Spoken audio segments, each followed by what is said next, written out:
Please open the door for me! Jurassic World Rebirth Ending Explained. Jurassic World Rebirth delivers a bold, terrifying new chapter in the franchise, one that swaps legacy characters for fresh blood and gives us the most horrifying dinosaur hybrids we've ever seen. Directed by Gareth Edwards, this film strips the franchise back to its primal roots, focusing on survival, mystery, and the consequences of playing God with genetics. But as the chaos unfolds on Isle Saint-Hubert, the movie quietly lays the groundwork for what could become a whole new era of Jurassic storytelling. Let's dive into what really happened in the ending of Jurassic World Rebirth, who made it out alive, what the T-Rex and other mutant dinosaurs truly mean, and where the story could be headed next. We put ourselves in a place we don't belong. Who survives the ending of Jurassic World Rebirth? Despite the high stakes and terrifying predators roaming Isle Saint-Hubert, Jurassic World Rebirth is surprisingly generous with its character survival rate. While many secondary characters don't make it, most of the main cast lives to fight another day. By the third act, the mercenary team is whittled down to just a few: Zora, Duncan, Loomis, and Martin Krebs. The rest, Bobby, Nina, and Leclerc, are picked off by dinosaurs during earlier encounters across the island. Meanwhile, the Delgado family, Ruben, Isabella, Teresa, and Xavier, find themselves stranded on the island, initially clueless about the bio-horror they're walking into. Krebs, who represents the interests of the shady pharmaceutical company funding the DNA recovery mission, doesn't make it out. He's devoured by the T-Rex in a moment that feels like karmic justice, especially given his role in covering up in Jen's failed and dangerous experiments. But everyone else? They survive. Zora, Duncan, Loomis, and the entire Delgado family escape to safety by reaching a boat just in time. The film even fakes out the audience with Duncan, who lures the T-Rex away in what looks like a heroic suicide, only to reappear, battered but alive, before the credits roll.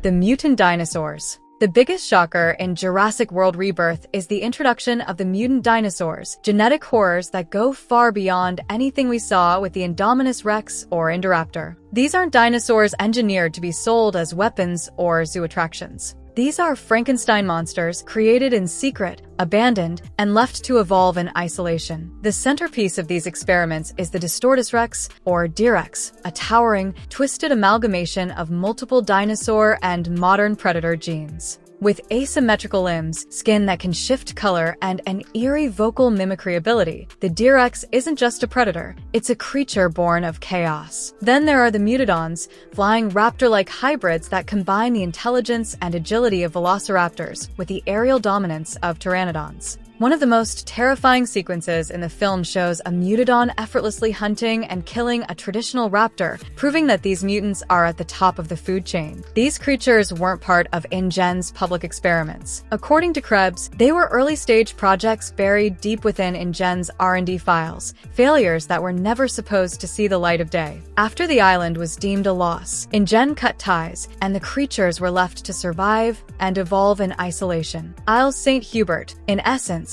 becomes a chilling vision of what happens when man's ambition spins completely out of control. The island we're headed to. 24 species have survived there alone. The mission, what the mercenaries were really after. On the surface, Zora and her team are hired to recover dinosaur DNA from the island, specifically from 3 massive and rare species. Krebs claims this research could be used for medical breakthroughs, including treatments for degenerative diseases. But from the start, Loomis is skeptical, and it doesn't take long to realize there's more to the story. Loomis, the team's resident dino expert and a clear homage to Dr. Alan Grant, believes the DNA should be made public, not handed to corporate overlords. He sees value in preserving and understanding the dinosaurs, not exploiting them. Zora, initially mission-focused and emotionally guarded, begins to shift her perspective over the course of the film, largely due to Duncan's compassion and their shared grief. By the end, it's Zora who makes the call to leak the data. This isn't just a rebellious move, it's a decision that could fundamentally alter how the world views dinosaurs. With the right publicity, the data could revive global interest in preserving these creatures or lead to more dangerous experiments. No one's dumb enough to go where we're going.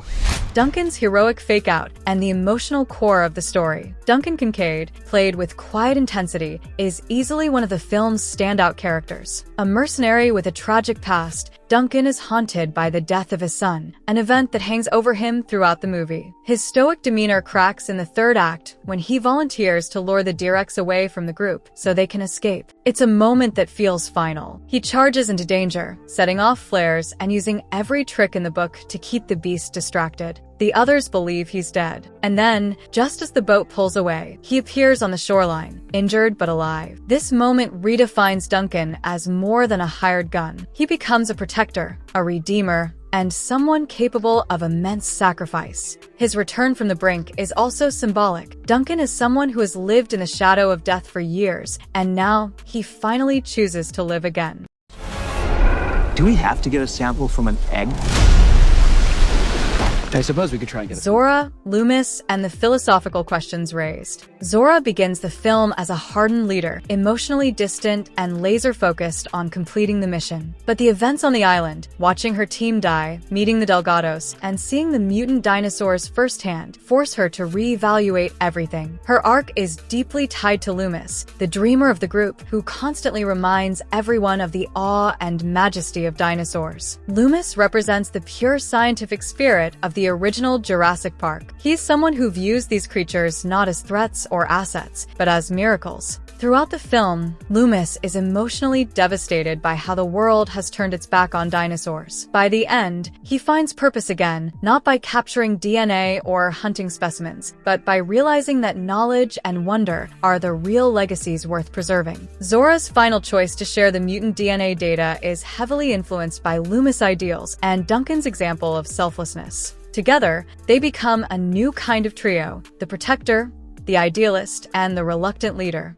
What the ending means for the future of Jurassic World. While Jurassic World Rebirth tells a relatively self-contained story, the ending absolutely leaves the door open for more. The existence of mutant dinosaurs and the public release of their genetic information sets the stage for a radically different future. For one, there's now proof that new, hyper-advanced genetic hybrids exist. This information, once made public, could inspire other corporations, scientists, or even governments to resume experiments. It could spark a new arms race, not for nuclear weapons, but for living, breathing biological weapons. The movie also hints that InGen's role in this isn't over. Though the island was supposedly abandoned, the labs and containment facilities seem too intact to have been forgotten. There's a real possibility that shadowy figures within InGen or another biotech company return to reclaim their lost property. Additionally, the bond between the Delgado family, especially Teresa and Xavier, suggests they could return in future films. Their ordinary perspective, witnessing dinosaurs not as scientists or soldiers, but as civilians, brings fresh emotional weight to the story.